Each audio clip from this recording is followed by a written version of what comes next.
dulu di Star FM ini pada acara yang lain saya pernah ungkap bahwa saya berasal dari keluarga yang secara ekonomi itu kurang beruntung. Kurang beruntungnya kan ukurannya dari sisi dari mana saja, Bang?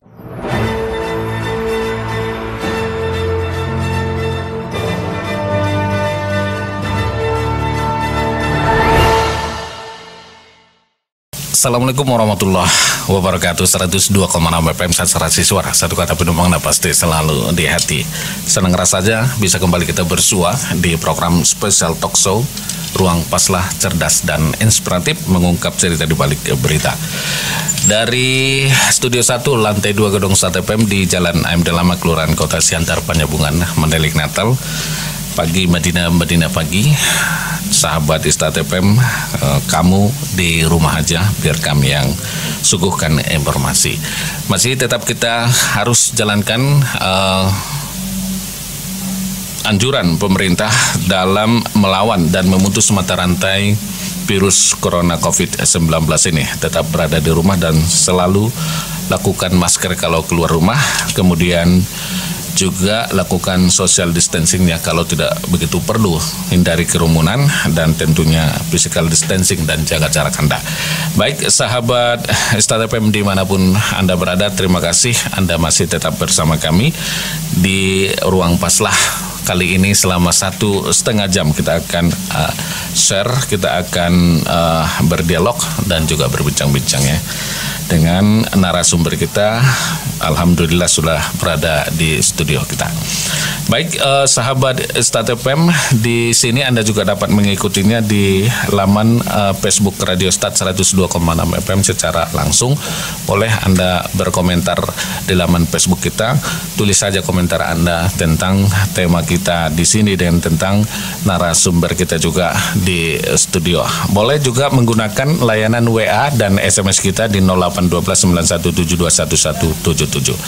Baik sahabat Istat FM, terpilih menjadi wakil rakyat untuk 3 periode dan ditetapkan menjadi ketua fraksi Partai Golkar periode 2019-2024 bukanlah satu prestasi yang biasa dipandang sebelah mata. Untuk mencapai itu butuh tenaga, pikiran, dan materi yang tidak sedikit serta kemampuan komunikasi dan kedekatan dengan rakyat. Itu paling utama. Namun itu semua terlihat mudah dicapai oleh tamu kita kali ini di Ruang Paslah. Seseorang politisi muda dan juga ketua fraksi Partai Golkar Mandailing, Natal. Dia ini adalah Arsidin Batubara. Ini marganya Batubara, berarti orangnya ini keras kali ini ya. Kali ini Arsidin Batubara, politik dan pendidikan bergandengan. Assalamualaikum Dinda Arsidin ya. Waalaikumsalam Bang. Assalamualaikum kepada pemirsa Ruang Paslah. Betul. Yang dimanapun berada, yang hari ini lagi berjuang mungkin Bang ya, berjuang untuk melawan virus yang kita anggap ini sebetulnya ujian sangat ya. Yang mudah-mudahan kita semua lulus, apalagi mau Ramadan ini kita bisa beribadah dengan tenang. Itu saja doa kita untuk kita semua tetap diberi kesehatan oleh Allah Subhanahu Wa Taala. Amin.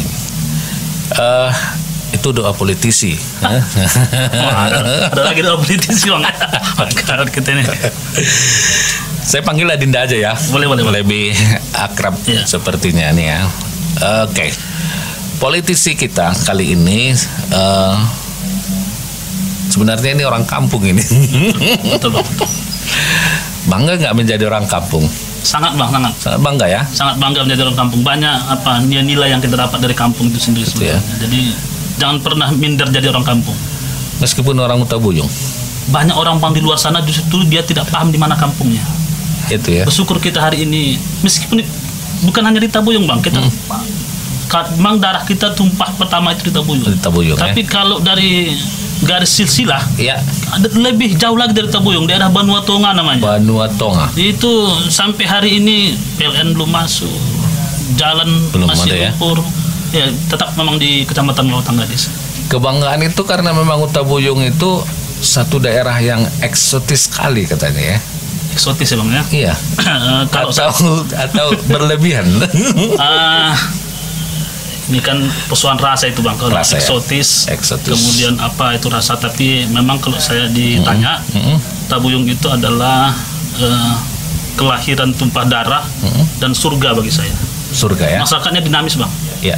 Kalau sudah lewat dari segala dinamika Tabuyung, insya Allah lolos. Saya yakin memimpin apa saja dia pasti bisa. Bisa ya. Ya mungkin Abang tahu lah.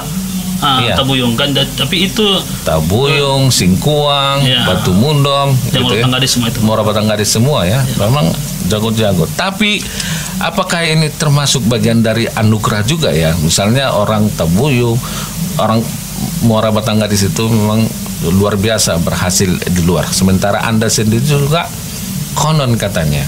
Benar atau tidak saya mau tanyakan dulu nih, SD sama SMK-nya tidak di Tabuyung, malah justru di Batang Toru. Itu kenapa itu? Aduh, ini.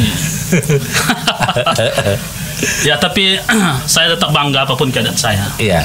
Kalaupun saya harus merantau dari Tabuyung pada usia 10 tahun ya kalau saya tidak silap, itu bukan berarti saya tidak ini dengan Tabuyung. Iya. Mungkin keputusan itu harus saya ambil karena saya punya harapan ke depan.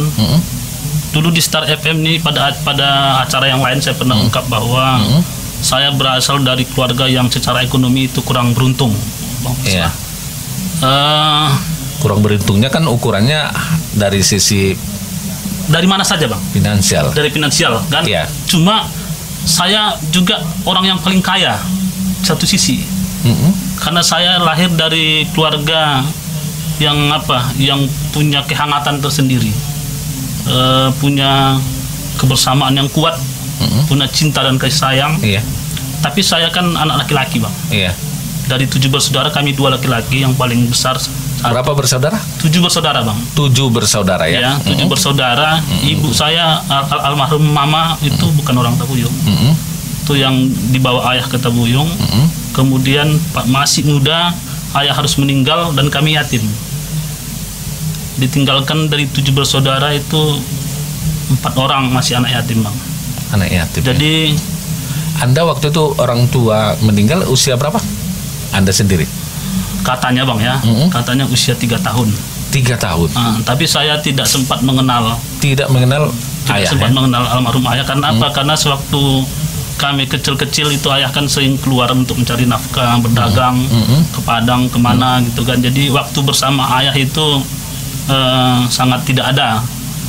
Tetapi alhamdulillah kita punya almarhum Uma kalau kami panggil Bang ya. Uma ya. Uma itu sungguh sangat kuat, bisa memainkan peran itu sehingga kami tidak pernah juga kehilangan sosok ayah. Sosok ayah dan sosok Uma itu ada pada seorang perempuan. Bisa diambil alih. Bisa diambil alih. Dan alhamdulillah saya bilang termasuk orang yang paling sukses yang saya kenal adalah Uma saya. Uma ya. Paling sukses yang saya kenal.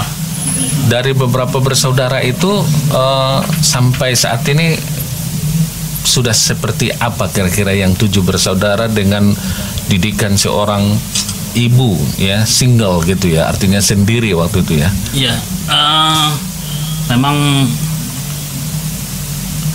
kita punya kacamata yang berbeda mungkin bagi setiap orang melihat ukuran kesuksesan. Iya benar. Mungkin orang tua kami, ayah Uma, apalagi Uma, tidak memberikan apa-apa kepada kami, tidak memberikan harta, tidak memberikan apa. Iya. Apalagi dalam 7 bersaudara hanya 2 yang menamatkan sekolah sampai tingkat SLTA. Iya. Itulah anak laki-laki yang 2 yang hari ini di Batang Toru PNS. Tetapi ada sebuah nilai yang ditinggalkan kepada kami. Nilai cinta kasih. Nilai kasih sayang, sehingga kami tetap tidak pernah dipisahkan oleh apapun keadaan, dan tidak pernah bercerai-berai menghadapi apapun keadaan sampai hari ini. Tetap bersatu, tetap gitu ya? Solid ya. Tidak ada persoalan yang kami biarkan berlama-lama untuk membuat kami tersekat-sekat, karena kami hanya punya itu. Dan dalam keadaan hari ini saya anggap itu adalah sebuah kesuksesan bagi orang tua saya untuk meninggalkan warisan itu. Itu ceritanya ya. Itu ceritanya Bang. Saya kembali ke ini, ceritanya kenapa bisa di SD-nya di Batang Toru? Nah, itu dia Bang. Artinya dalam kehidupan yang serba susah itu, saya berpikir tidak akan kuat saya lama-lama, karena saya sadar saya sebagai anak laki-laki punya tanggung jawab besar. Saya tidak pernah pisah dari orang tua, tidur, makan, mau apapun. Saya pulang sekolah, kalau Uma itu tidak ada di rumah, dunianya entah sudah terbalik-balik. Baru kemudian ada suatu keadaan yang saya tidak baik untuk menceritakannya di sini, tapi itu adalah saya anggap motivasi bagi diri saya. Loh, saya ini kalau lama-lama begini akan jadi apa? Sehingga saya putuskan, saya pas habis sholat isya, saya sampaikan sama almarhum mama, mama kalau boleh, saya merantau saja ke Batang Toru. Kebetulan ada abang di Batang Toru, biar saya di sana, saya sekolah di sana. Dan kemudian juga saya pernah dengar cerita ke keluarga bahwa almarhum ayah pernah titip kepada kakak abang ini bahwa saya harus diurus oleh beliau. Sehingga saya menagih itulah kira-kira. Berat rasa almarhum mama untuk melepaskan. Tapi saya sebelum dapat jawaban, saya 3 hari nggak sekolah, Bang. Saya nggak sekolah. Tidak sekolah. Nggak sekolah sebelum dapat jawaban itu. Di Tabuyung. Iya, nggak sekolah. Semacam apalah, menuntut agar saya diberikan doa. Karena saya sampai hari ini saya tidak berani melakukan apapun dalam hidup saya kalau tidak ada restu dari almarhum mama. Dari orang tua ya. Akhirnya diizinkan, saya berangkat, saya diurus pindah, pindahlah ke Batang Toru. Pada saat itu saya kelas 5, mau naik kelas 6. Mau naik kelas 6 ya. Di Batang Toru. Dunia yang baru bagi saya. Saya harus beradaptasi. Kemudian pesan orang tua, jangan pernah anggap kamu sendiri dimanapun.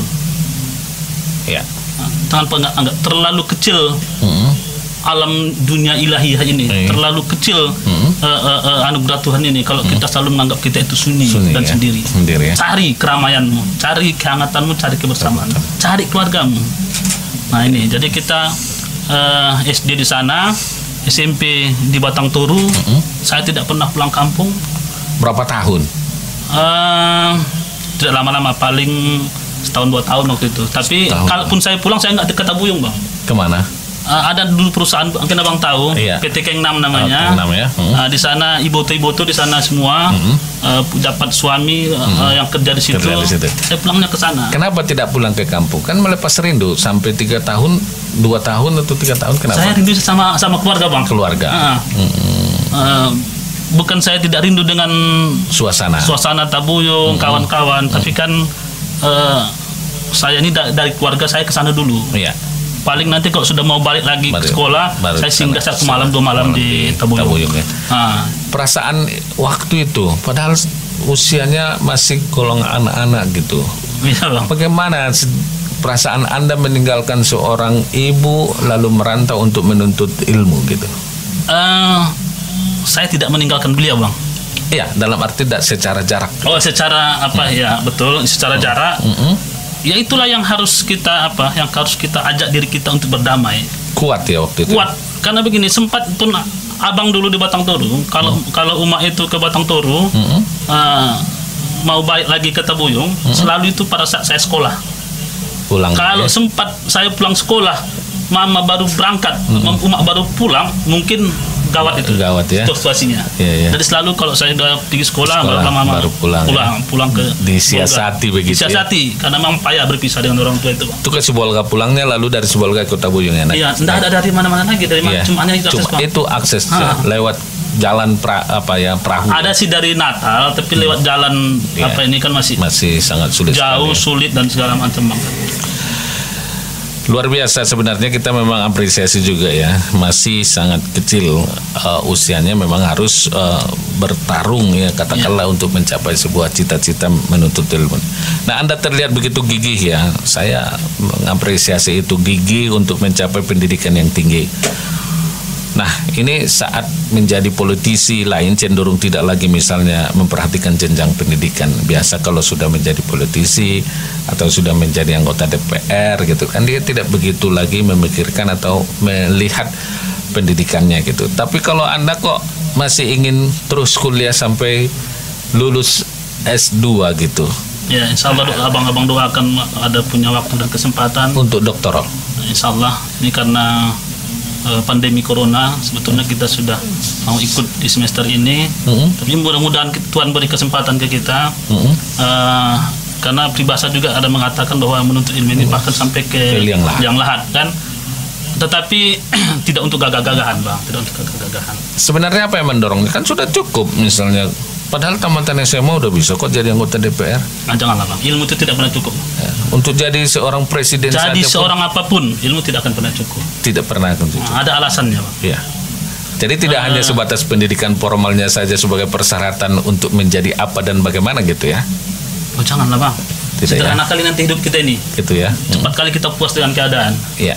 Makanya di awal tadi saya bilang bahwa orang tua saya pernah berpesan jangan pernah persempit anugerah Tuhan itu. Ya. Jangan pernah persempit alam ilahiyah itu.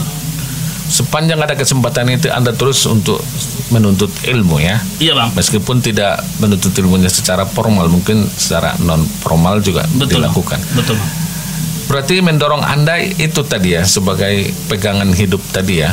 Pegangan hidup, kemudian Bang ya profesi juga berpengaruh lah. Profesi berpengaruh ya. Karena kan hanya ilmu ini yang membentengi kita mana salah mana benar. Iya betul.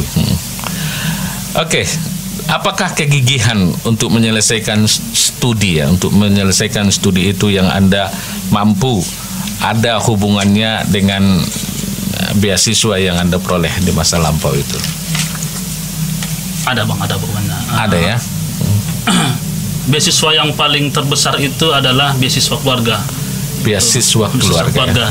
Ya? Untuk apa itu beasiswa keluarga itu? Ya artinya kalau orang tua tadi sudah kita bahas Bang, punya keterbatasan, ya saudara inilah, ini di saudara ini yang membuat kita selalu kuat bersemangat. Mereka lah pemberi beasiswa yang paling besar itu. Iya. Tapi di sisi lain tentu itu semua tidak cukup. Alhamdulillah kita diberi kesempatan oleh Yayasan Super Semar waktu itu, kemudian Yayasan Gen Ota. Ya kita alhamdulillah syukur bisa menyempurnakan ukuran pada saat itu sehingga kita bisa menyelesaikan pada tingkat SMA, kemudian kuliah juga. Ada dari Yayasan YAPI ya, yang di bawah pimpinan Pak Anip ya. Ya kita semua ucapkan terima kasih untuk orang-orang yang berjasa itu. Kalaupun saham terbesarnya tetap keluarga. Nah itu kan waktu itu ya. Artinya kalau kita menerima beasiswa itu kan karena tergolong cerdas, berarti Anda termasuk orang yang cerdas nih berarti. Ranking terus nih. Ya kalau ukurannya ranking, alhamdulillah Bang kan. Di kelas. Di kelas, di juara umum. Tapi apakah itu sebuah prestasi yang cemerlang? Saya tidak tahu. Tapi otomatis itu menjadi syarat Bang kan. Dari kelas, dari kita tahulah menerima raport kelas 2 SD sampai kelas 3 SMA, tapi jangan yang semester yang jauh terakhir Bang ya. Jauh terakhir lain cerita. Itu tetap juara 1, tak pernah juara 2. Tapi juara kalau 1 terus. Iya, tapi apakah itu cerdas saya enggak tahu karena kecerdasan ini ukurannya bukan apa kan. Setidaknya ada kemampuan akademik ya, secara akademik itu ya. Iya Bang. Mata pelajaran apa sih yang paling kamu suka, yang Anda suka gitu? Dulu Bang ya. Sampai sekarang? Sampai sekarang kan kita kan sudah bergeser. Kok dulu kita paling suka matematik. Matematik ya. Eksak ya. Tapi kita kan sudah bergeser. Hari ini kita sangat menggandrungi ilmu ekonomi karena ini juga sangat menantang. Menantang ya. Tidak ada persoalan kehidupan yang tidak diselesaikan dengan cara ekonomi. Baik, kita gantung terkait dengan persoalan ekonomi. Kita minta nanti bagaimana beliau ini seorang narasumber kita yang terus melakukan pergeseran kebutuhan ilmu pengetahuan. Bekerja keras, berani mengambil resiko dan bertanggung jawab dengan segala keputusan yang dibuat akan membentuk karakter pantang menyerah yang merupakan salah satu kunci sukses. Bagaimana Arsidin Batubara memulai kiprah politiknya, kita akan simak selepas jeda berikut ini. 102.6 FM